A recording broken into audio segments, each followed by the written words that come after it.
Hey everybody, welcome to Old Man and Skinny Guy. I'm Old Man. And I'm the Skinny Guy, and look, I'm here for an intro. Yay, Skinny Guy! It's been a little while, but scheduling is weird. Yes, it is. Welcome to today's episode 23, our interview with Gia Grillo and Sean Jaffe. In today's episode, we actually sat down with these two wonderful, entertaining folks, which, if you listened to our bonus track last week, you know how entertaining they are. Yeah, you get a little taste of Sean's various character acting for LARPs and whatnot. And Gia's very impressive walk-in. Yeah. But they actually, they sat down with us to talk about the games that they've been doing, that they're running. A lot of really cool information about where they come from as far as, gaming is concerned. Yeah, projects that they are working on and have worked on in the past. Right. So really awesome, really great people. And it's an amazing interview. But before we get into the episode, we want to take a moment to thank all of you guys, the listeners and the patrons. It is for you guys that we always do this, that we're trying to bring you, everything that we know that's going on, and these interesting people. We want to share their stories and what people are doing in our community with you. So we want to just say thank you for your continued support and for listening to us. And, we look forward to hearing from all of you as well. Yep, and also to our patrons, those who are actually supporting us on our Patreon. Thank you so much for that support. It really does help us to continue doing what we're doing. So thank you. Yeah, I'm sure anyone that's actually been listening through our entire catalog has heard the steady increase of quality of equipment and whatnot, and that's all in part to you guys. So yes, thank you so much. Absolutely. Pop filters are amazing. Yeah, these are great. So with that, we want to, again, welcome you to episode 23, our interview with Gia Grillo and Sean Jaffe. Enjoy.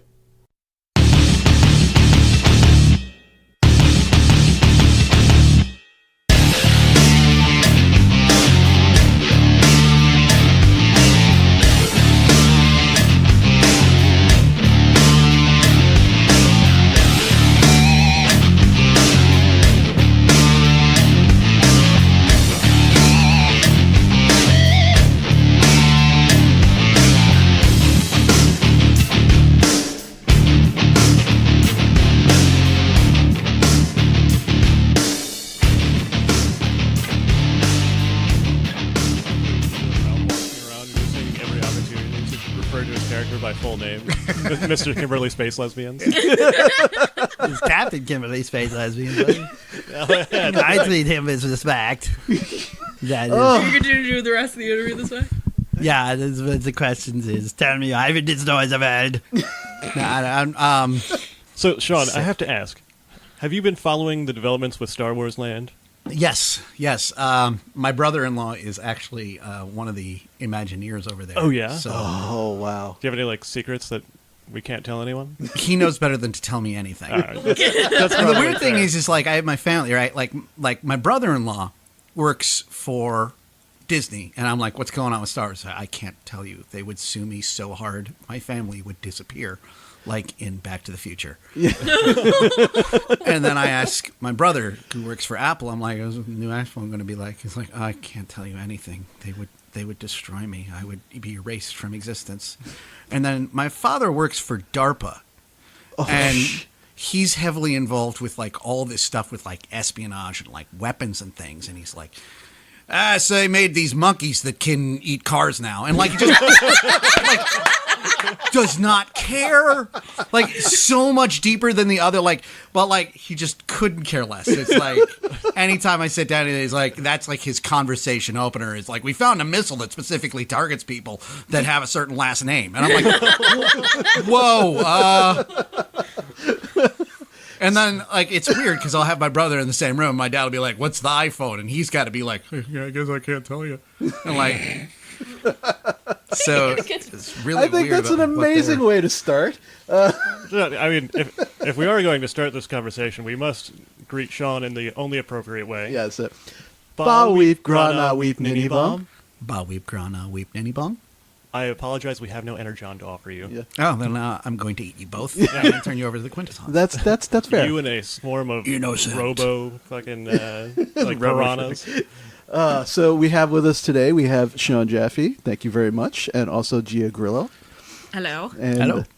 I want to thank you for sitting down and shooting the shit with us. And we kind of, one of the things we like to do is talk about, obviously, gaming, but we want to kind of get your perspective, the things that you're working on, that kind of thing. So I guess the best thing, what was your foray into gaming? Like, what was it that really made you the man you are today? The 80s?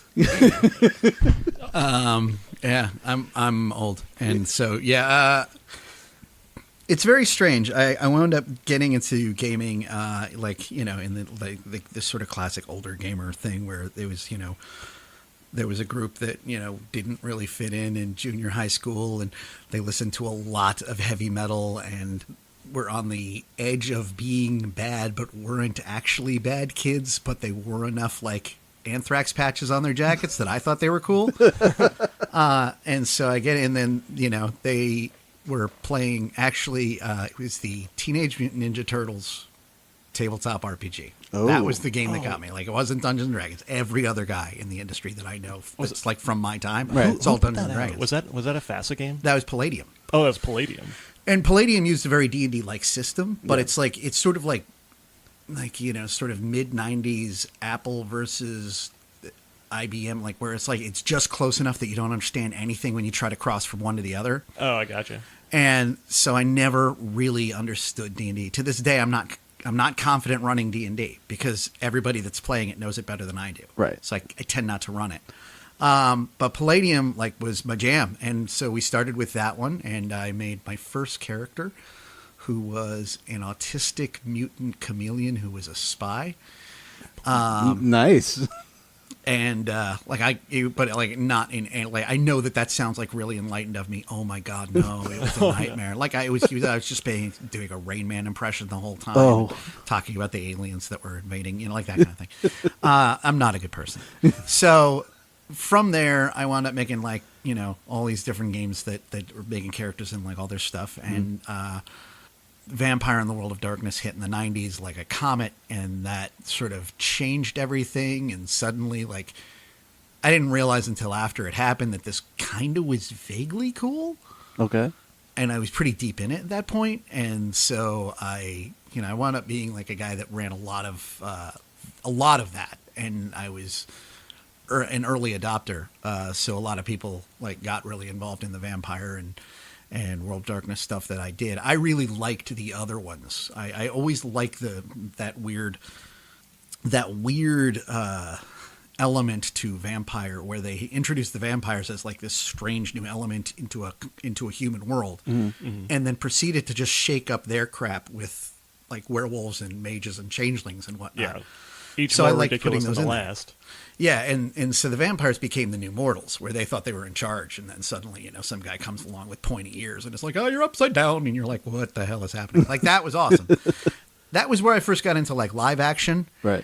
And before they had even done Mind's Eye Theater, we were doing these very elaborate live action games that were, it was the only LARP that would be at a convention. So right? was this just standalone? This was before the big One World by Night Oh, or yeah, whatever? this was way before that stuff came out. Yeah. I'm talking 94, 95. Yeah, the big organizations would come later. Oh, they were those guys started in 98, I think. I mean, they're probably, I don't know personally, they would, I'm sure, jump down my throat and be we were there in 91. But as a worldwide organization that people had heard of. And right. It wasn't until later. Yeah, that was kind of a turn of the millennium kind of a thing. But yeah, I remember they would only have one LARP at every convention. And it was ShoreCon back then and DexCon, and I think it was the first Dreamation had one. Okay. And there would be these LARPs I started off playing, and then I eventually wound up running them. It was always the same thing, where it was we're trying to pick the new prince of the city, because it was always vampire centric. And the con runs the LARP the entire, and it was the only LARP. There was no other game. There was no other LARP. It was just this. Oh, okay. And so everybody came in. It was always 300 people playing vampire. Oh, wow. And the game ended during the day. So there was this weird dynamic, and this was something that I really loved. I'd love to see this come back. There was a group called SYS that managed to do this sort of in the mid 2000s, but I've never seen it since, and it's never been recaptured properly, where it was 300 people at the convention. We're all in the same game, And until nighttime, roughly 250 of them were out. They were in torpor because they were vampires. Right. So everybody else was screwing around, like kind of enacting their master's will, which was fun because in the first one that I got to do, and the thing that really made me fall in love with LARPing was I was going up to the guy and I'm like, I'm not really into these vampire things, but I see this werewolf book was at the it was in the merch table over here, and I picked it up and I want to be one of these. And the guy's like, yeah, all right. And then he looks at it and he's like, I have made a terrible mistake. And I'm like, I'm unkillable. So I wound up running through this entire game. And it was, wow, it must have been like 92 with I remember this guy, Dave Boylan, and his friend, he played a Malkavian named Dane Bramage, and I can't remember his name. I feel bad. Oh, Forrest Spilker. The two of them are following me the entire time, right? And there was this weird game of telephone where somebody's like, there's a werewolf here.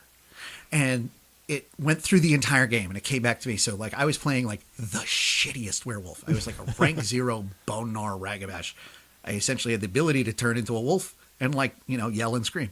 But nothing powerful. Like, I was... Mm-hmm. You were still a first-level character. Yeah, it's this weak-ass little werewolf. But because there was one werewolf there, and I didn't know the dynamic of how LARPs functioned, by the time the rumor had come back to me, it was like, there is a rank 5 Black Spiral Dancer R-Rune.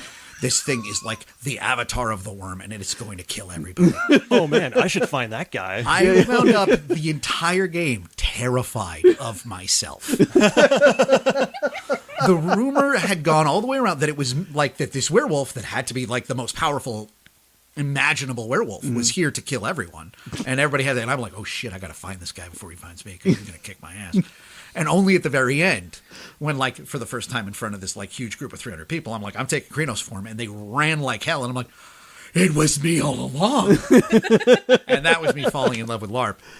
That's awesome. Just having one of those great oh shit moments. Yeah. The rest of the room. Yeah, and then, that was the thing. But there was that really cool dynamic of it being this, everybody was in the same game. Like, it wasn't like a million things competing. Yeah, it was just the one. Right. I often try and, like, talk about the weird, ridiculous things that are just happenstance that happen at LARPs. And that's, like, a really good story version of what I'm talking about. That you became afraid of your own shadow, effectively. Yeah. Because it is really just telephone. It doesn't matter what game you go to. You're gonna find out what's going on in the main story of the event or whatever, and you're gonna tell someone, and then that person's gonna tell someone something slightly different. Yeah, it was exactly that. Oh, that's amazing. And so I would run these LARPs up in college up at Amherst. I was in Amherst, Massachusetts. There's like 5 colleges up there, and so these things would get more and more elaborate. Because more and more people were finding out about, like, this was like at the beginning of this. Right. Like, vampire was just kind of becoming a thing. And so, like, I did one, and it was like, I would always do it on Halloween. And I did one, it was like 10 people. And it was really just 10 people acting like assholes in like one room. And we're vampires now. The thing that I ran into that it took me a long time to figure out is that you can't really run a LARP. You sort of manage it, you adjudicate it, but you're not like directing the story in the same way that you are with a tabletop. And I had already been doing so many years of tabletop that I found it kind of frustrating. I'm like, well, this needs to happen now, but none of that's in my control. Right. Yeah. So I can't change the scene at will. Yeah. It took me a long time to figure that out. But like, as I learned like how different these two animals are, like then I could learn how to make LARPs do things that I wanted them to do. So coming up through all that, like I wound up doing my first thing for White Wolf, probably it was like 96. I wound up getting a gig working on the Blood Dim Tides, and then I did some other stuff. I did a Werewolf Dark Ages. Honestly, it was my girlfriend at the time that did all of that work. Like, I was kind of a dick and didn't finish the stuff, so she got in it on time. So, and from there, I was talking to different people about like what I wanted to do. Mm-hmm. And I was like, I really kind of want to write my own game. And I wound up writing this big kind of bloated, overly self-important thing called The Last Exodus. And at the time, I ran into this guy who was this venture capitalist, who, like, this was in the middle of the .com boom at like the end of the 90s. Oh, yeah. Okay. And I swear to God, for 2 years, this man never, ever understood that I was not writing a video game. So, like, I got this, I met him through a friend of a friend, and he sits me down, he's like, all right, so how does this work? Where's the disc? I'm like, there's no disc, it's just a book. Okay, so the disc is in the book. Nope. No, there's no disc. Okay, so everybody has their computer. Well, no, nobody. No, it's just there's a cardboard screen between me and. Well, then is the disc in the screen? Yes, give me the check. So I wound up getting all this money to do that with. Way too much, and I did not handle it well.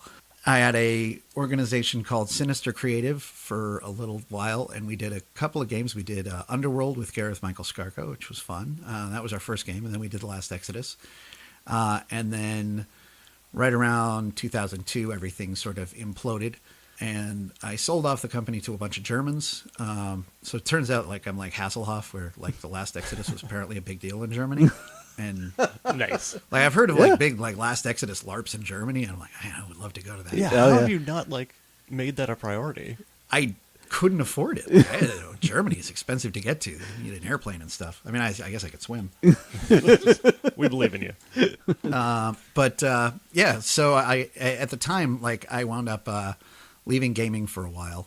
I wound up working for Warner Brothers for a while. Then I wound up working for a video game company called Vogster, and they did a game called Four Horsemen, and it was about the Four Horsemen of the Apocalypse. And then I For like sort a of, second, I was really hoping it was going to be about like Ric Flair and well, it's weird because there's so many different things that use that like Four Horsemen Yeah. title. Yeah. So one of the things we ran into was trying to come up with like ways. So I wound up naming it Helldiver because it was more about like this main character. Like this was the hardest thing I've ever done. This is the hardest job I've ever had. So the guy did this promo. So it started out with this guy that I knew through screenwriting, who told me, he's like, I have this guy that's working on a comic book. Would you like to do a comic? And I'm like, hell yes. I've been wanting to do a comic my whole life. Right. I find out that he's already drawn the thing and like he's already paid for the art, but then he took the entire comic to somebody, and there's a rumor around the group of people that was involved in this that the person who he took it to was actually Neil Gaiman. Oh. And Neil Gaiman hands it back to him and is like, this is complete garbage. Like, you got to change everything. So he brings it back to me, and he's like, I need you to rewrite this story, but we can't change any of the art because the art was like $1,400 a page. And I'm like, what? What is happening? So it was on Christmas. I was at who my made that wife's family. decision? I get the art pages, and I'm like, oh God, this is Simon Bisley. Oh, shit. Right? And I'm looking at the art, and I'm like, I know this. And my brother comes and looks over my shoulder. He's like, that's Simon Bisley. You need to take this very seriously. I'm like, Yeah. oh God. Like, I always thought he was just some rich kid on the Upper East Side, like got his friend to draw things. Right. And he's like, I'm going to kick you some money. And now like suddenly like this is a whole thing. Yeah, that's different. And that was man. when I found out it was a promo comic for a video game. So we took the whole thing and sort of like the original story was very like, it was very, it wasn't kind to women. Not like very, very not okay. So we went and like if you've seen Bisley's art, like Bisley's art does not illustrate a huge amount of respect for anything going on above the neck. Yeah.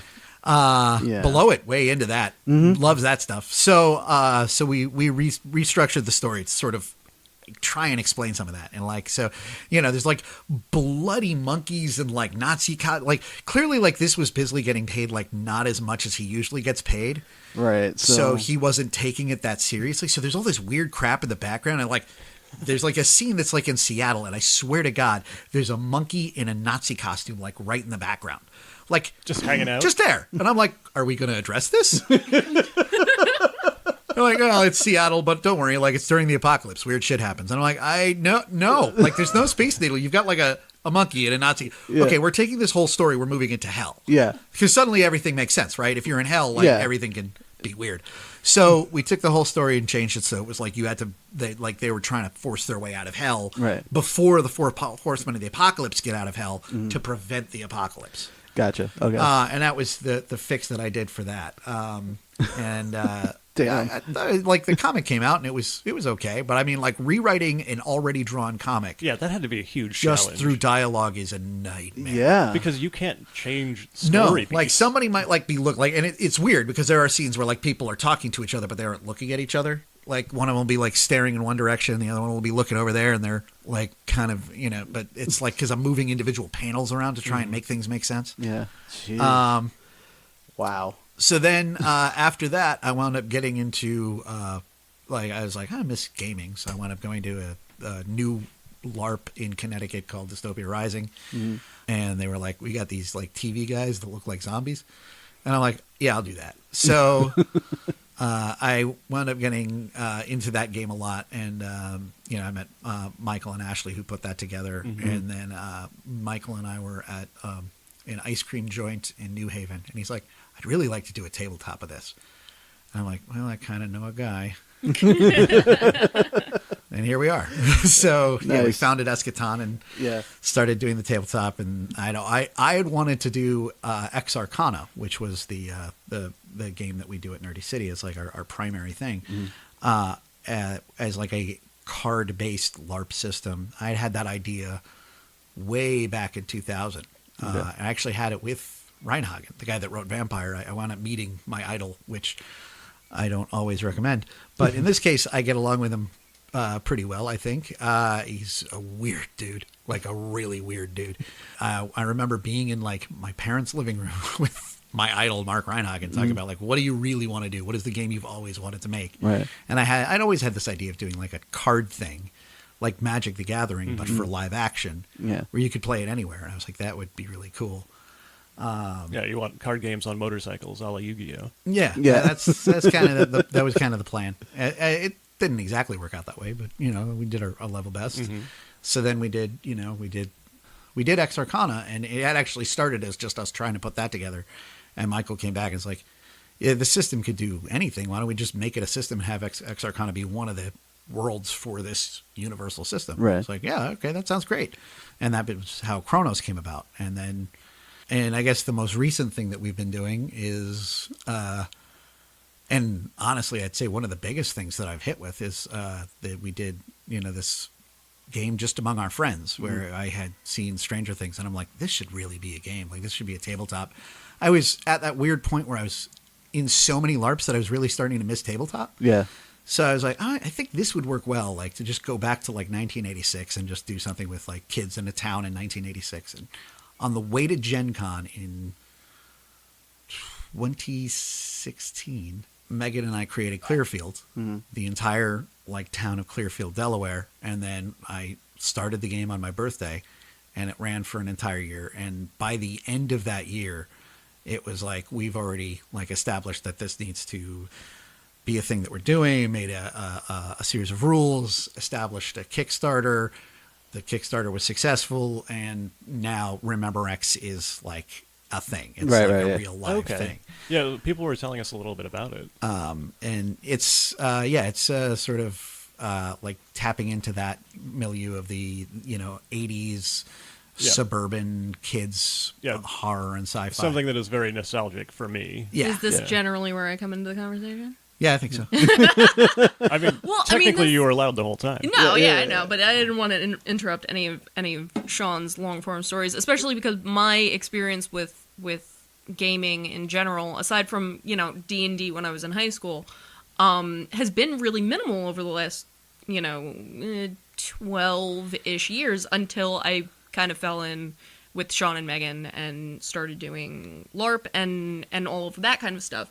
But, Rememorex is kind of super in my wheelhouse because I'm a huge movie. Like, my main focus as a nerd is more movies. Yeah. Okay. And obviously, having grown up with those particular movies that I feel Rememorex draws the most from, which is, the Spielberg, Carpenter, John Hughes, John Landis, 80s, like that concentration of those sort of movies, like it really informed a lot of the choices that we made, writing wise, character wise, and things going forward with that is I mean, honestly, for somebody who played a TV for so long.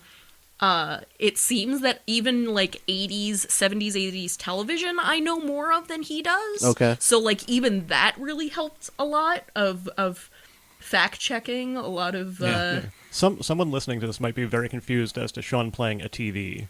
Oh, well, Sean, do you want to elaborate on that? There is a religion in Dystopia Rising.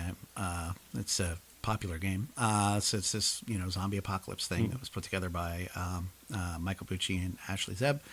There's a religion in that game that the reason I played it was I saw that the write-up for these guys was that they believe that the old TV signal was holy, and that that this was like the word of God coming down from on high, and it was now a word from our sponsor, like just all of that like cliche. Like it, I am fascinated with religion in gaming. I grew up in a weirdly devoutly atheist household, like aggressively atheist. Wow. Okay. So my like teenage rebellion was like, screw you, Dad, maybe. So I really got in, like in the last Exodus was all about like religion. I found the whole thing fascinating. And partially it was my dad telling me that it was all comic books. And I'm like, well, I like comic books. All right, let's do this. Yeah. I found he wasn't wrong. There's a lot of like weird comic booky stuff. There's a lot of really fun stuff to draw from. Even in the Judeo-Christian. Yeah, as any mythology. There's a lot of fun, weird stories that it's like, I wonder what would happen if you expand on that. Yeah. But I think that the fun thing about playing a character who is so faithful to something so nonsensical for a couple of years and like really getting into that. I played a priest named the Reverend Father Optimus McDonald's of Dunder Mifflin Scranton Branch. I still remember that whole name. And weirdly, it's the most ridiculous names that you remember. Yeah, he was a priest of the television, and he was a like this bodhisattva almost, like this very, very faithful, like unshakable bastion of belief that this was the gospel truth of the world, and that the sponsor wanted us to be happy, and that if there were rules and that they shouldn't be broken, and that like there was only a certain way that things had to work, and that the sponsor's plan would make everything function, but in this way of like drawing meaning from nonsense, taking inspiration and morphing that into this crazy post-apocalyptic idea of what is someone that really bought into this? Yeah. What would that look like? Yeah. The thing that I found fascinating was I kept like sort of developing, like I said, if I like all this meaning in nonsense. So I did this like big sermon once about how the Fresh Prince of Bel-Air was Bel-Air was the afterlife, that he had fought a bunch of guys that were up to no good in his neighborhood and died, and his reward was to move on to Bel-Air, where he was a prince and where his dead family was waiting for him and all that. And I'm like, I'm starting to see how actual religions work. Like, like clearly somebody got stoned the night before and is like, what if there were like bird people and they were better than us? And then the next guy's like, oh yeah, I'm using that. Okay. So Jesus said there are angels. They're angels, and they come down and they help us with their wings. They have 100 wings and 1,000 eyes. Like it all kind of like gels. Well, and I really do believe that of most of those religions, like it is.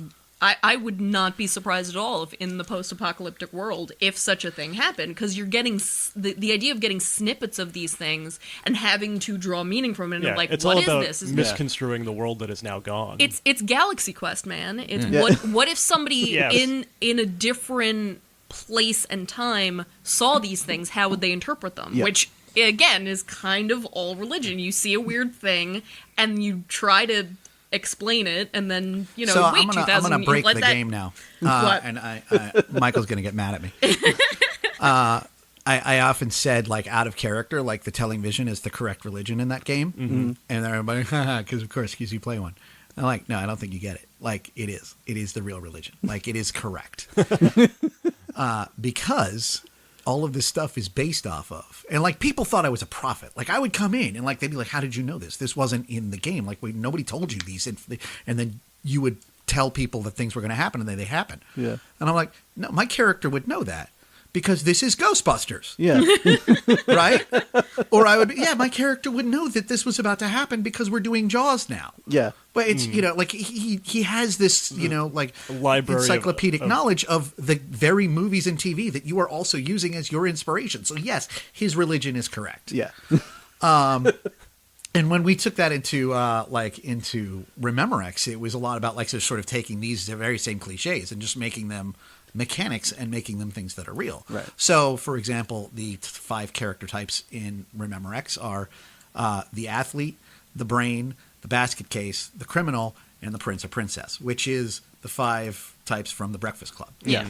And it was actually really interesting. One of the most fun moments, I feel like, in the writing was coming up with different examples of those 5 archetypes for characters that you don't really think of as being those archetypes. Like, one of my favorites was Rose Nyland from Golden Girls was our airhead basket case. Yeah. Because she, in that group of people, is the basket case. Right. And Sophia is the criminal. Like, I actually did write-ups for the Golden Girls as those archetypes. That's and you awesome. had Dorothy was the brain because she was a substitute teacher. You had, obviously, Blanche as the princess because she was the sexy slut. Right. And you had Sophia as the criminal because she literally burnt down her old folks' home with a hot plate. Yeah. And it's interesting looking at characters throughout film and just literature in general media, as those archetypes. Like, you can they work Yeah. in a very bizarre way. There's like various rules of like storytelling that supposedly there's only so many types of stories really tell, like man versus himself, man the versus whole, nature. And then there's also the whole Joseph Campbell Hero of a Thousand Faces. The order of the hero's journey and like the thresholds and accepting the call to adventure and all that kind of stuff. That stories do have a rhythm to them.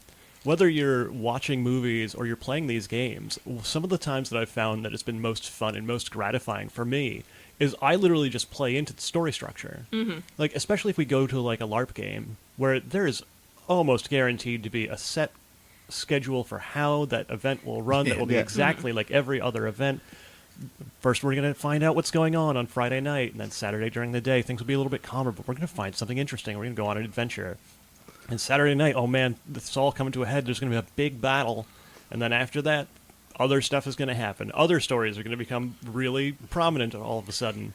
All that other stuff is here. And it's interesting coming from, again, not really a gaming background as much, and seeing these games. Like, I've noticed, particularly, we ran like a short kind of test for another Rememorex game recently, and I feel like there really are kind of just these 2 kinds of gamers. There's the people like that I know what this story is kind of going to be, and I'm going to pretend like I kind of don't know and go along, or the people who consciously do know and are fighting against it. I definitely, when we did the RPG Nasty test, I knew what kind of story I was in. Yeah, I'm not gonna say too much about it, but I knew what kind of story I was in. Test.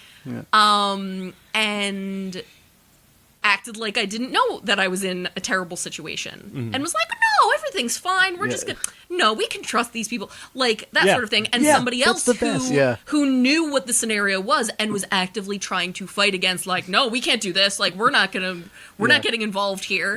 And that's a really interesting balance as it applies to players. And also, it's one of the ways that as a player, you can put yourself in more interesting situations. I think a perfect example, at least in my experience, when we used to play Night Realms, I came in as a Bedouin bounty hunter, and I knew what the structure was. I knew Saturday night there was going to be main mod and all this, but I fought against the system by saying, no, I'm going to set up my hookah tent right here, and as people go on their main mod, I'm going to wish them well as I smoke my hookah, and everyone would yell at me. It was like, oh, aren't you coming? It's like, are we going for a bounty? No? Okay, then I'm going to stay here because you do you.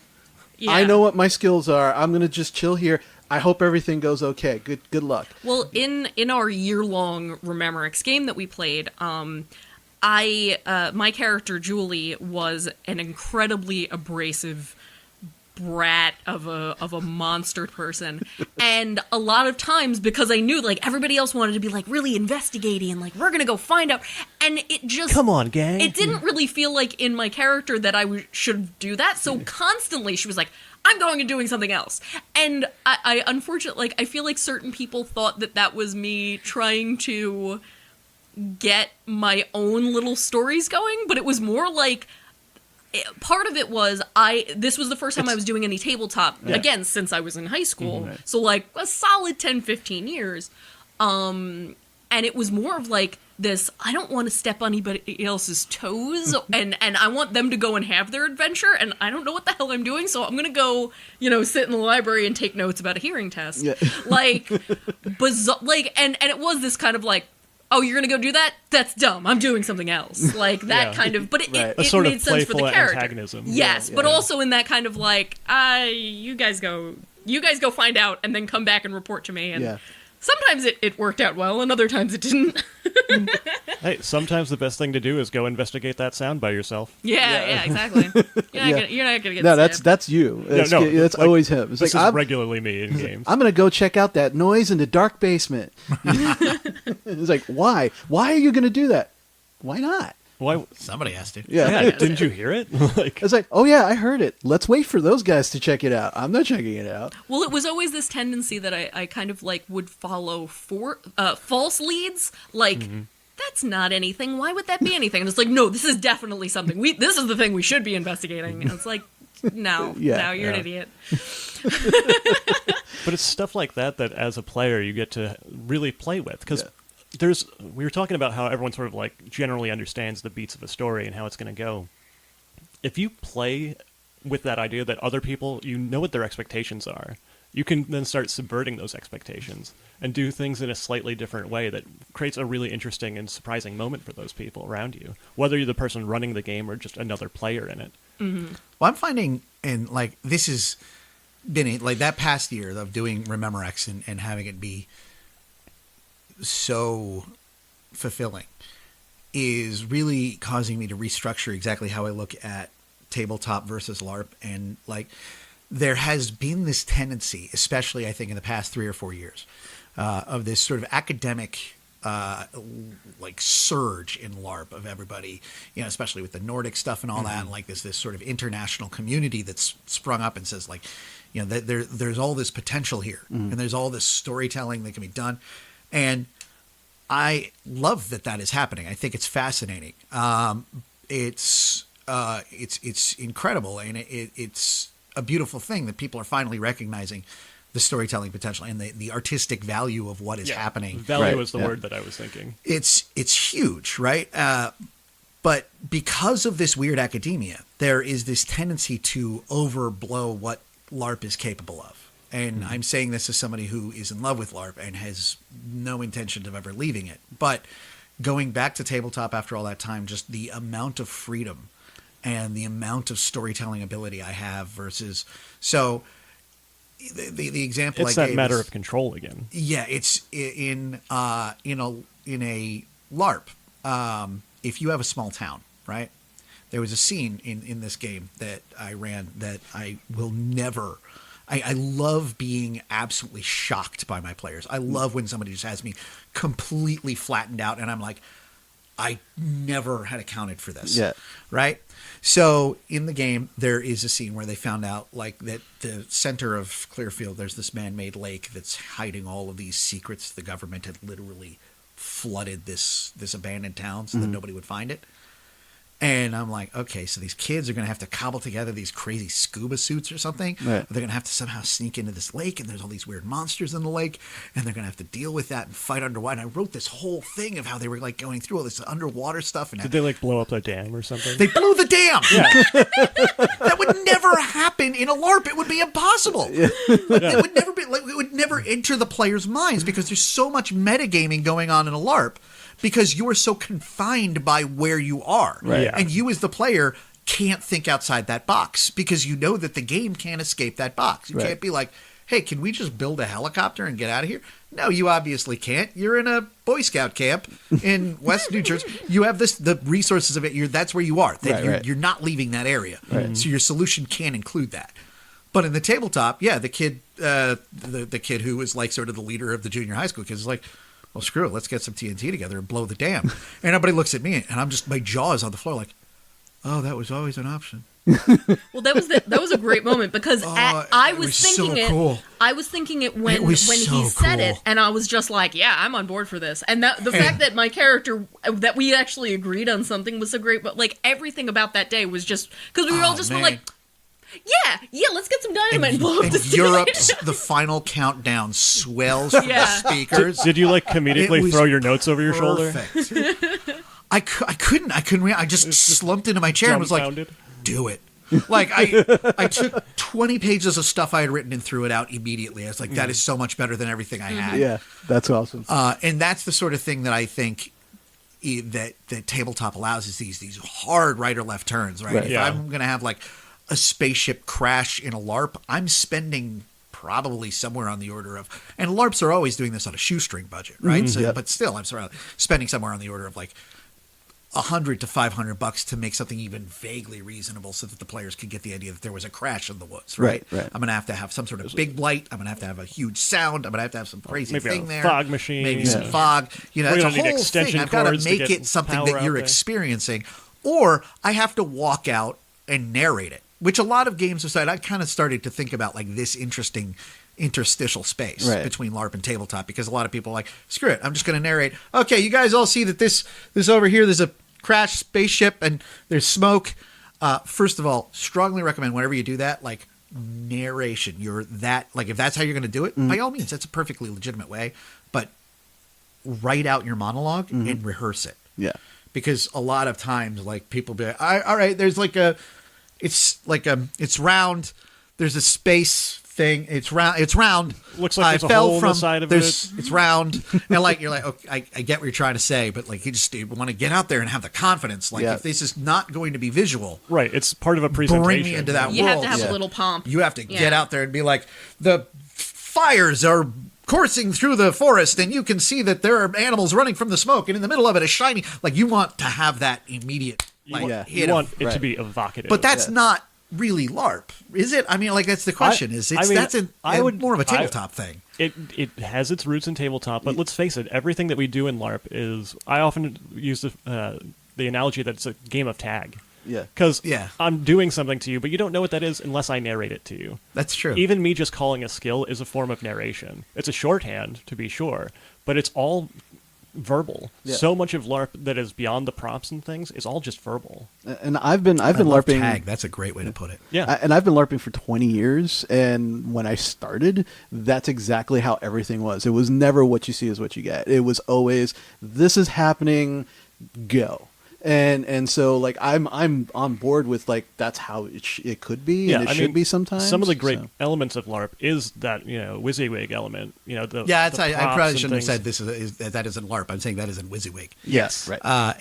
But that's the thing, is that interstitial world, like, where it's you're just tabletopping for a few seconds at your LARP, and I don't think there's anything wrong with that. No, I think that's great. But it's led me back into tabletop and made me fall back in love with it in a way that, like, I just didn't realize I had missed it so badly because of that enormous amount of storytelling potential. Right. A thing that you have the ability to really think on your toes in a lot of ways. I mean, not if you blow the dam.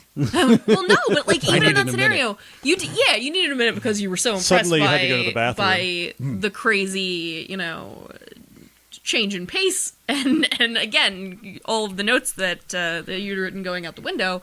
But I think, like, we've thrown you a lot of curveballs over the past year, like not even that, but like momentary things that you have been every single tracking error. So one of my personal favorite elements of this game is something that we came up with called a tracking error. One of the things starting from the beginning that Sean really wanted... I'm sorry, I have to ask, is that based on tracking from a VHS? Of course. Yeah, the idea That's awesome. Everything in Rememorex is... It's called Rememorex. Right. I had to clarify. The idea is that you're watching a VHS of an old TV show. Okay, all right. So one of the biggest elements from the beginning was the idea of ritual as far as tabletop goes. And even though it's a completely D6 system, D6 is the only die that we use for any actions that you might have to take. We wanted a ritualistic dice roll, and that's how we came up with the tracking error. Was if there's a bunch of characters in a scene and you personally are not in the scene, you can throw a tracking error and change the scene. Part of this was to keep other players involved, because we realized, like, having teenagers and middle schoolers and different age groups, there was going to, like in any of those movies, there was going to be a lot of splitting of the group. Yeah. Right. And to keep those other players involved, we needed something to be like, Something to give them agency in those scenes. Exactly. Yeah. And it's like, you can help people, you can really screw people over. I mean, guess which one happened more often? oh my God. But it really, it became this really impactful thing, because we would just have a bunch of D&D dice in the middle of the table that you would pick up and throw, and that sound, you knew something was going on. Yeah, you're not rolling for numbers, you're rolling for sound. Yeah. Oh. Of just that okay. reaction of like, what's going on? So everybody Somebody looks dropped at you dice. and you say tracking error, and then you're like, you bumped into the jukebox and the record scratches, and everybody's looking at you now. Yeah. And the fun part of the tracking error is that that's somebody else taking over for me for a second as the GM. Right. And now I have to react like, oh crap, I wasn't expecting that. Okay, what does that do? Yeah. So everybody's on like everybody's on their toes, but it gives the players, like, that I think is a thing, especially in the age of, like, you know, iPads and cell phones, a way to keep them involved in the game in the scenes that they're not in. Right. Because Yeah. people will zone out and start doing other things if their character is not directly involved. Yeah, Right, we've right. never really dived into the elements of tabletop that are like, you know, courtesy around the table, but different people have a different, you know, level with that stuff. Some people don't care. If you're not in the scene and you want to check your phone, that's Yeah, fine and with them. I mean, there was never Me any... personally, I like try and not take it out is my preference. Like, I'd rather us all be involved in the story in some respect. Right. You know, even if we're not physically in that scene as our character or whatever. Well, I always liked it because, like, it kind of was like, well, depending on how closely you were paying attention to the scene that you weren't in, you might have missed a piece of information or not. So, like, Yeah. there's that element, too, of, like, I don't think that it was ever a huge deal keeping people's attention in that way, but it's nice to have that very sort of, you know, the because sound people are, being, like, waiting. Yeah. Yeah. So where are you with Rememorex right now? Like, We're getting some of the last pieces of the art. It is completely written. It's currently undergoing a dev edit with Shoshana, and I'm really happy with it. It's like we really toured the hell out of it this past summer. So this is going beyond just the people that were in on the Kickstarter. This is going to... Yeah, we're doing it. You know, it's going to be published. We're doing it through. We're publishing. It's the first thing we're publishing as Nerdy City, but we're doing it through Eschaton because we are still Eschaton, and it'll be on Drive-Thru RPG, and it's going to be smaller. It's not like a big, like, heavy, like, it's going to be like Tempest Omni, which is one of the games I did before. It's, you know, sort of a smaller scale book. I mean, it still fits on your shelf in there. Like, we did the last Exodus. We were like, we're gonna make it awesome and oversized, like a big old coffee table book. Yeah, don't do that. That sounds... Retailers hate that. Yeah. So it was real hard to move that thing because it was giant. And I was like, but it's cheap and like. Yeah, but the thing is, when you're a there's a reason retailer, all those- every square foot of shelves has to pay for itself. Yeah, Yeah. there's a reason all those books are the same size.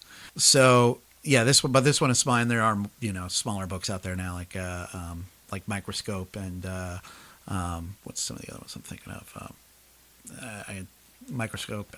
Well, like a lot of the, I think. Like Mouse Guard is a weird form factor. Yeah, but Mouse Guard is like, you know, they have the money to do that. I think that's Yeah. Arcana, right? They can sort of take Diamond and be like, we're doing this now. But Spirit of 76 Yeah, that's is a the same smaller book. like format, like just a smaller RPG book. And we're gonna try and make it look like, you know, really cool and Spirit of the vintage. Century?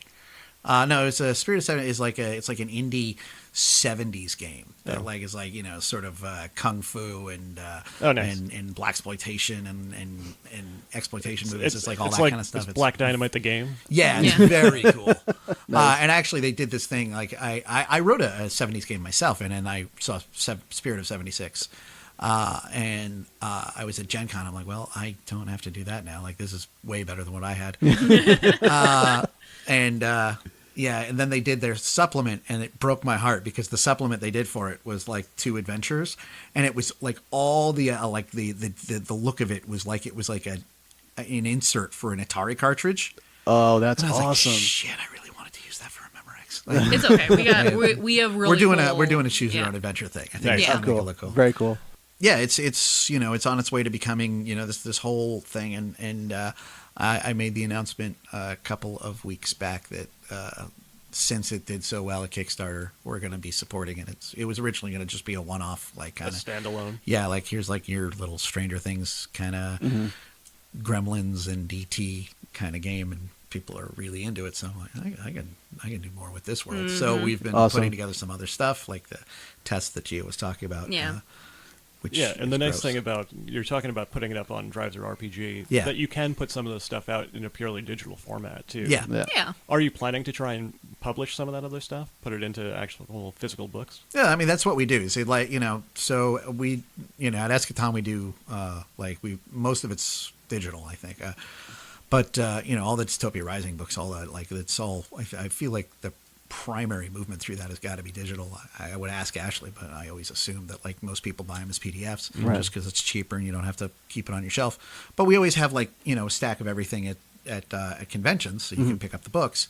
And I don't see this being any different. Where I feel like the most people are going to be picking up a PDF, but we'll have like convention books. There will be published copies for sale. I have a dream of doing a smaller version of the book and selling it with some dice in a VHS Clamshell, case. yeah. That sounds great. Yeah. As a limited edition thing. Because luckily you have a friend who owns a lot of clamshell VHS games. Well, I think you can find those clamshells online and you get like 100 for like $10. So we would just box them up ourselves and do it as like a convention limited edition exclusive, and I really, really want to do that. Well, and I feel that sounds like a lot of nights sitting stuffing things. Oh, we're used to that. We do that all the time. Yeah. The thing that I'm really excited about is that like that video clamshell thing started with these guys. Like I didn't think of that, and they started coming in with their dice in one of those. Like, in nice. The Rememorex case. I actually will take credit. That was my addition because again, I have a lot of. I'm again because of the fact that I'm a movie nerd. I have a lot of VHS still. I just hooked up a brand new VCR. I still watch my VHS tapes, and I do have like a lot of like tapes from like when West Coast Video went out of business. I have a lot of those style clamshells, which are perfect for holding your dice. Because not only keeping your dice, but also if you're sitting in a, because like some people game around a table, other people game like everybody's sitting in couches, and sometimes you need a flat surface to roll your dice in, and it's kind of the perfect. And it's beautiful because it's nice and loud for those tracks. Very clackety. Yeah, so a little helpful hint for gamers out there. Yeah. Buy some VHS boxes. Yeah, there you go. Hold your dice in them. Yeah, I mean, there's varying degrees of that. I know that someone in my tabletop group has like a tiny little like coffin box that they keep their dice in, stuff like that. Right. These are, again, if you're a child of our era that has that kind of nostalgic connection to. And I mean, that was something with this too, is like all of the varying nostalgic connections to this game, to this era, that like you don't necessarily think about. Like it's not, because it's not just movie references. Yeah, it might just be having like a BMX bike versus a Huffy. Yeah, things like that, like references to a certain style of store and a certain like the way that neighborhoods were and things that you can't like. If you like Pac-Man's really nostalgic, and you can go out right now and buy a Pac-Man t-shirt, but like seeing a commercial for the Pac-Man cartoon, it's a different kind of nostalgia, and that's the stuff that we've been trying to tap into. Just every episode of G.I. Joe ever.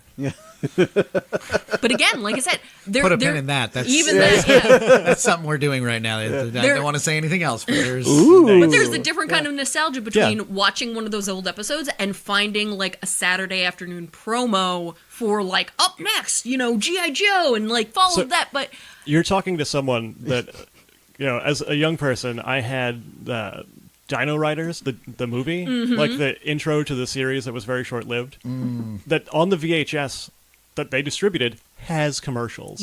So, like Zero Gravity, whatever, track car racers. Exactly. Or whatever. Yeah, I remember those. Or, the animal. What's up? the animal. All right, he had the little claws in his Yeah, it was. wheels. Oh, yeah. It was a battery-powered truck that went forward, and then sometimes the wheels would open up and little claws would come out. Yeah. Well, the reason that I think Sean picked the name Rememorex was there's this amazing these video creators, video artists We actually called talked to Smash them about TV it.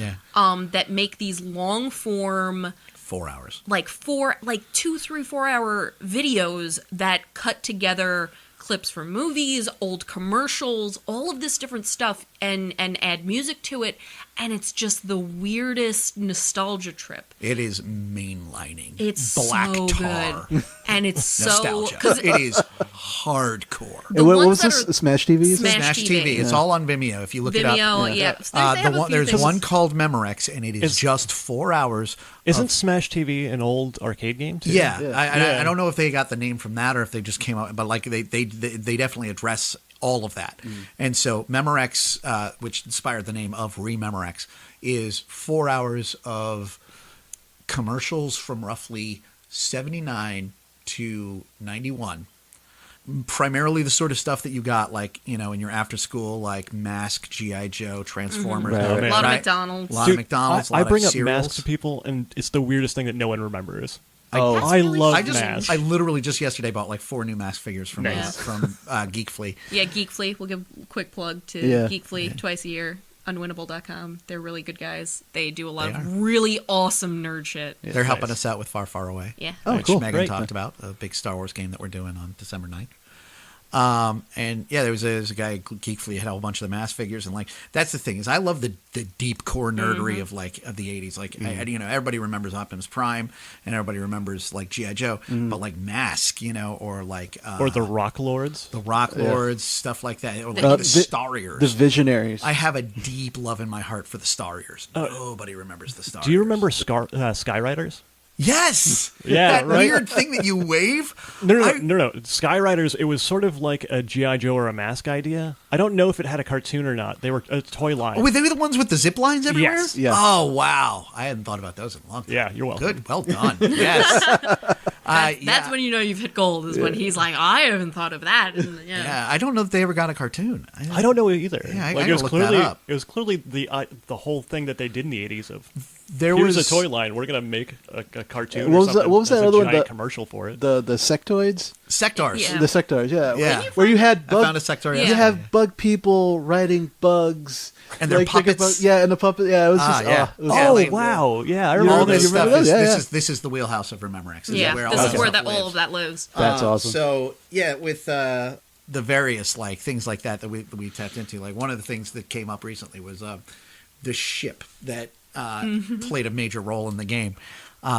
Like in my head, it was always the Fisher-Price Alpha Probe, which was this like big, like sort of fast, like futuristic, Like a slightly streamlined, like it looked like a space shuttle. like it was like a it was space a little shuttle bit made streamlined. love with the Concorde. It was like a Yeah. very 70s design, and everybody's friend had it in their basement. Mm-hmm. Yeah. And it was just this thing, like nobody ever thought it was cool. Like it wasn't like anybody's primary thing. It was just always like, okay, I guess we'll take this thing to the X-Wing and then get things started. It was you know, one of those things like the little Tykes car that like everybody had one, but nobody ever remembers actually Yeah. buying it. Yeah.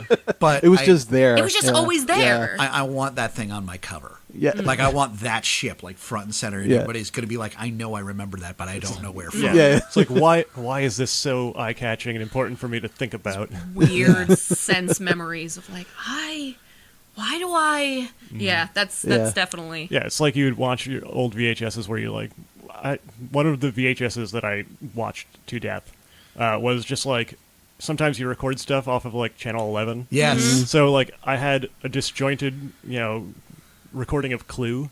Oh wow. Where for some of it, like my parents had like carefully like stopped the recorder and started it around the commercials. Around the commercials. Yeah. Some like missed a little bit as it came back. Right. And then by the end, it's just like we've given up on that. Here's just a 1987 like Burger King commercial. Yeah. Yes. So you get like like the last 2 minutes, like they're like the last 2 words of like a Toyota commercial. Yeah, exactly. Yeah. And you know that tomorrow night Short Circuit 2 is going to be on. Yeah, it. exactly. yeah.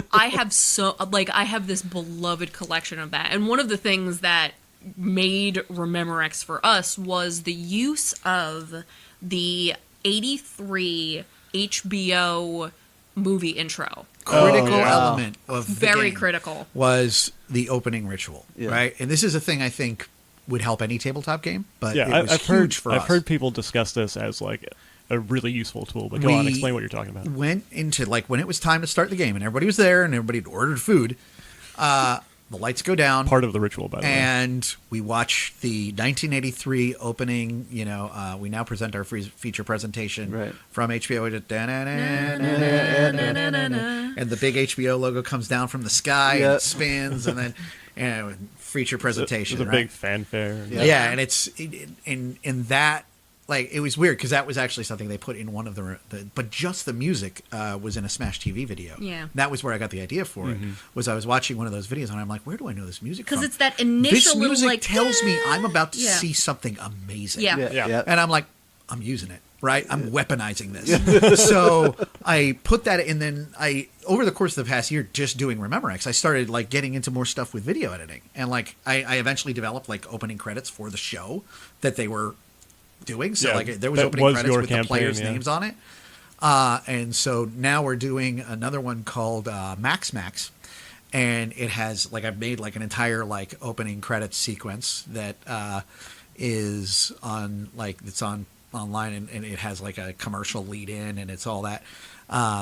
But that whole thing of dimming the lights, doing the commercial, and then coming back. It's very movie theater. Yeah. Yeah, But it also really means does. like you're moving to this other space. You know, it's a Or thing that not so much movie theater. It's we're gonna sit down in like the living room and yeah, we're gonna the put on a academics movie. call that the Yeah. magic circle. You're entering a new Yeah. place where the rules are different. And it really did. It kicked that off to the point of because after the HBO theme, we used for our Rememorex game, we used Golden Earrings, Twilight Zone as our show's theme song, and that's a song that plays on the radio a lot. And there is a physical reaction. Yeah. Now every time hearing that song, it's indelibly connected to this year-long role-playing experience, and like that's an amazing thing to be able to do to people. Oh yeah, no, you're putting them with both of those things. You're putting them in a place to be ready for something, and it's effective because both of those things will do two different things. Oh, yeah, absolutely. Which And is that's the thing amazing, is in a LARP, it's a lot harder to control that level of ritual, Right. Especially a bigger LARP. And you're doing a trade-off, right? Because a bigger LARP, like if you go to like 1,000-person LARP, there's no way you could get everybody to participate in one ritual like that. Right. I mean, maybe the Europeans have come up with something, but I'm sure that even then, right, it's going to be a huge amount of effort. Yeah. Yeah. But, to get like 6 to 8 people to sit down in a room and watch something and then just, move into the sphere Yeah. and be part of it and then move back out. But with LARP, the rituals are more immediate and kind of less controlled, Yeah. but they're there. Like, your check-in, like that's obviously like you moving from your place of, oh, I'm driving, I'm going to stop off, I'm going to get some McDonald's, I'm going to get some gloves because it's cold out, I'm driving, okay, gas up the car, pull in, find a parking space as far from the camp as possible, always giant pack on my back. Yeah. Hey, Steve, how you doing? Hey, Linda. And then, no, now I am crack door defender of the clank door. Right, It's right. that ritual of moving from one place to the other Yep. in your mind as to who you are and what part of a story you're in. Right. The whole element of putting on your costume, getting into Yeah. makeup, all that sort of stuff as you transform yourself. And I think you're not giving yourself enough credit, or not giving Nerdy City enough credit for bridging the gap a little bit, at least in our last big Far, Far Away game, because you did have a moment of moving all of the players into a room and doing a title scroll That's and true, we bringing did up the do that. music, and it was a very similar experience to enter into like almost a holding place between, like a limbo between that check-in experience and that costume experience and the physical game. Yeah. Because Right. obviously that wasn't a part of the gameplay. It was another ritual of bringing them into the To world. bring you into Star Wars specifically. Yeah, exactly. What is Star Wars if not? If not Yeah. the 20th century. That's the weirdest thing with the new movies, not having the 20th century Fox Yeah. it is. fanfare and then- before the... And then Rogue One didn't one of didn't them have a Didn't have a title crawl. scroll. Yeah. didn't have a yeah. And let me Very tell you, strange. I was there. I played that game and that you guys put on, and that made the world of difference for me. See? Like it literally like It's we part were- of the immersion. When we were in the ship and the gunner was fucking up, it made me like get the hell out of the chair. And I could put myself in the chair, and I'm like, all right, how can I make my ass move this chair like it's a swivel? Like, like you're on the Millennium Falcon. Yeah, right yeah. now. And it was like, but I wouldn't have gotten there without that. Like, that really put me in that spot. So yeah, it was amazing. Well, then you can definitely understand the way that is as effective in a tabletop scenario where, you're really going into the world and you're going into that mind space, and it does there's something very childlike in the way that things like that help us kind of go into that imagination space. Yeah, and go because into that space so much of these games are just purely inside your own head. Yeah. Well, we do these massive, like, blockbuster things like we did with Star Wars and Pacific Rim. Thing that I kept trying to lean on is because I have this brother-in-law who's an Imagineer, I've learned some of the tricks, or at least the ones they're willing to talk about. And one of the things they always talk about is, like, for every single, like, major ride and, like, the amount of mind control, the MK Ultra shit that they are pulling. Yeah. Can I say that? Yeah. The absolutely terrifying amount of psychological manipulation that you're getting at Disney is breathtaking. Like, I knew there was an element of it a couple of times, but like having him yeah. like walk you through it and just point out, he's like the level of it, right? Yeah. It's just like you're going they're down this pumping path, aromas onto the your street. leg's going to be a little bit tired here, so you're going to move over to the left, and oh look, there's a snack bar. There's orange flowers. Orange is a color that makes you hungry. Are you hungry? You're going to go get some fries. And I'm like, why am I buying fries? Like, it's amazing. And I'm like, I want to use some of that, right? Yeah. There's certain things that I saw that were fascinating to me that just as a LARP runner, like, changed my entire worldview. Yeah, I mean, that's all set dressing, set design, and also people management. One of the ones that like hit me first was he was saying, like, how every single ride has some sort of arch. There's some sort of you're entering the covenant, you know, like right. So, like, for example, Star Tours, you know, because we're all talking Star Wars, right? Yeah. There's that giant AT-AT right there. Yeah.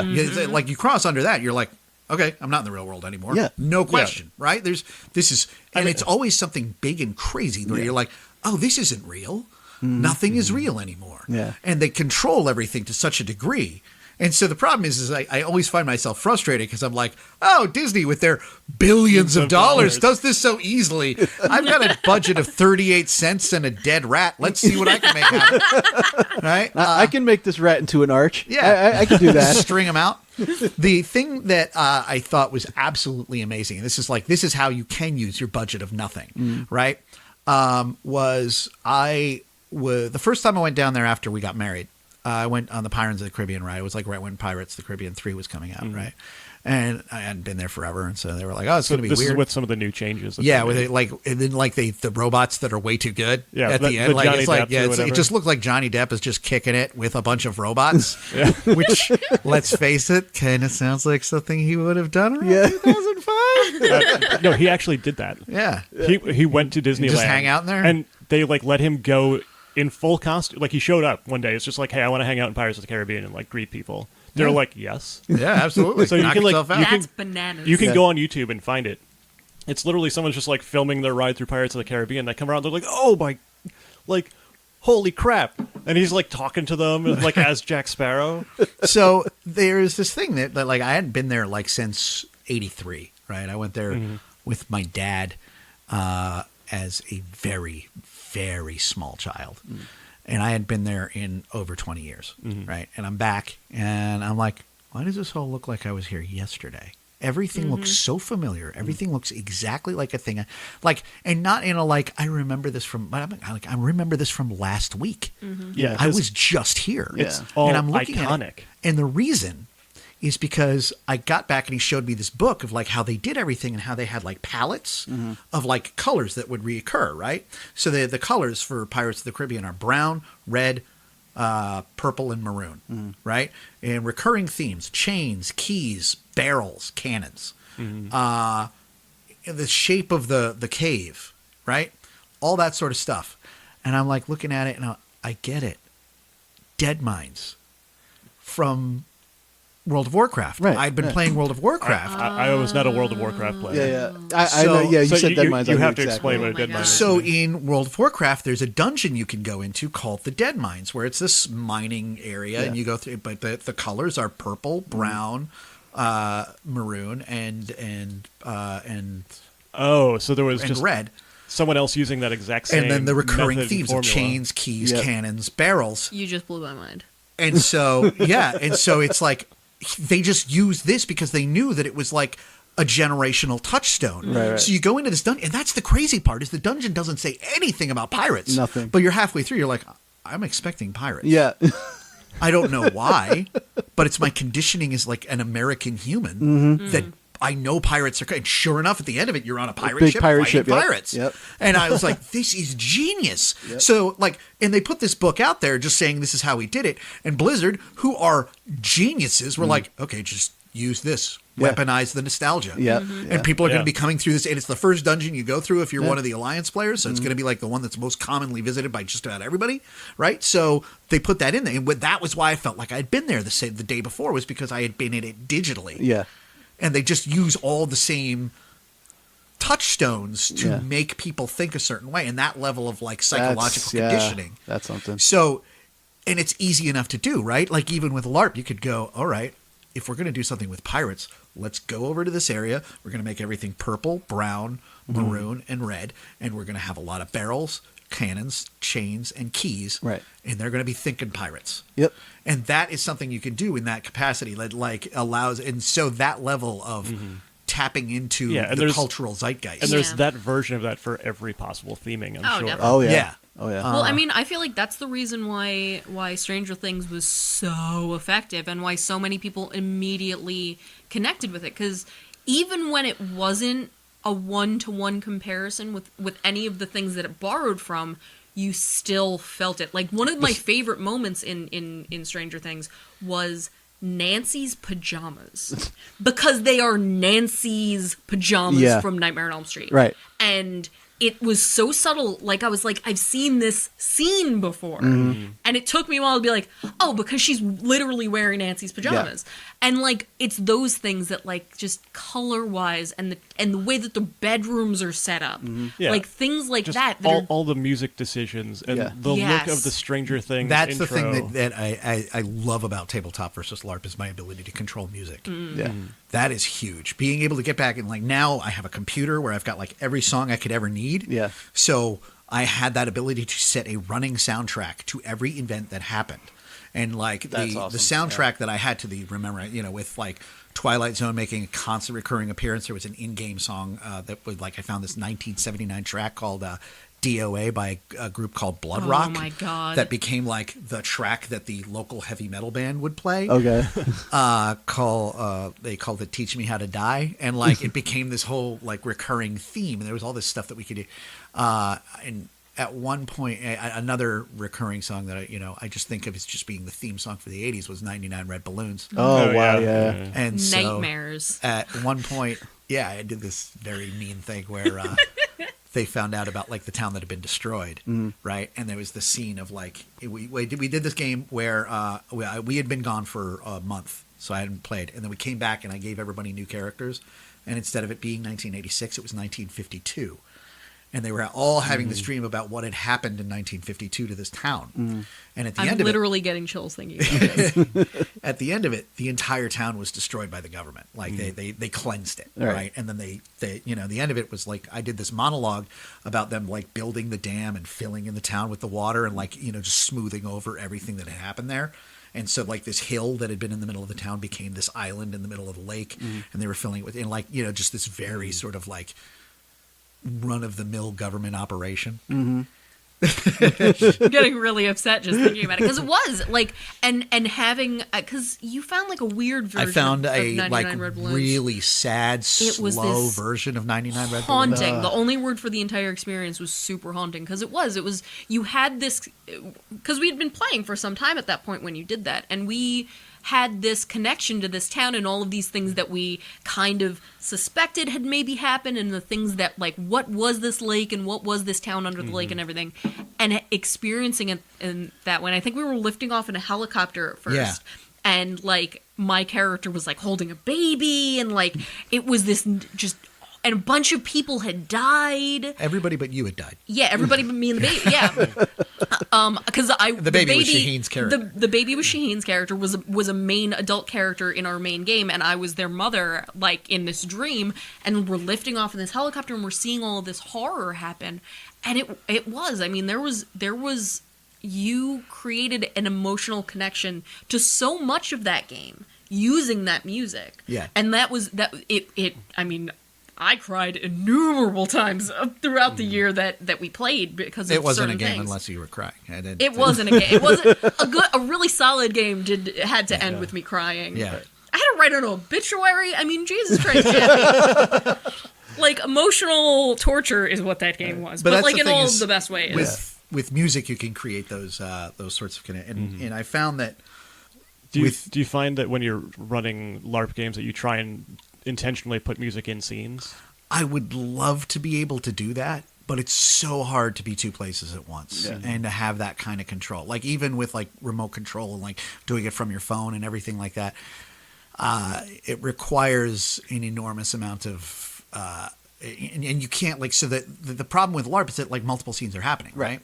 So you can't do this unilateral thing where everybody's sort of focused in one place. When you can, like it's very rare. During big set during pieces, the average scene, you want to just have something sort of neutral playing in the background. Like so for Arcana, we just had like a Beats Antique mix that was sort of just what was going on, right? And then for Star Wars, I'm developing now this music that is essentially diegetic Star Wars music. That's all like the Cantina music, the Jabba the Hutt Palace music, a couple of other things that don't have lyrics that might fit in that sort of milieu. But you don't want to play the big heavy like you don't want John Williams' score. Just well, that's the thing is like if I was going to throw in that like for like a specific scene, right? What we were doing is so elaborate and it's got so many moving parts. There's going to be a space battle happening over here, and there's going to be people wheeling and dealing at the bar over here, and there might be like a tragic death over here. So we get tragic death music, and then the people in the space battle are going to be like, oh, crap, what's happening? Right? So one of us is going to die. So you can't use that in the same way because they'll be expecting that the tragic death music, or like if we do space battle music, suddenly the people in the tragic death are going to be like, heads up, something's coming. So you need to tailor to what's going on. If you've got everybody in front of you, you can do that. But if you don't know who's where, it's a lot harder to make that work. Gotcha. Okay. All right. So we're very much at the end of this. And we could obviously just keep going and going. Honestly, even just talking about weird random toys from the 80s. Yeah. Honestly, I think we might have to, if you're up to it, like do a couple of more episodes. I would be happy to. You want to do an action figure thing with him? Yeah. You want to do a movie thing with me? Yeah, that would be we're on board. Awesome. But for the good of the order, would there be for the good of the day? Would there be anything like a piece of advice or something to kind of leave to our listeners, like about anything that we discussed? Like, is there anything you want to kind of share? Make sure to use head cleaner properly. Are there a lot of millenniums amongst your viewership listener base that they're even going to know what the hell I'm talking about? I know exactly what you're talking about, and I'll tell you why it means so much to me.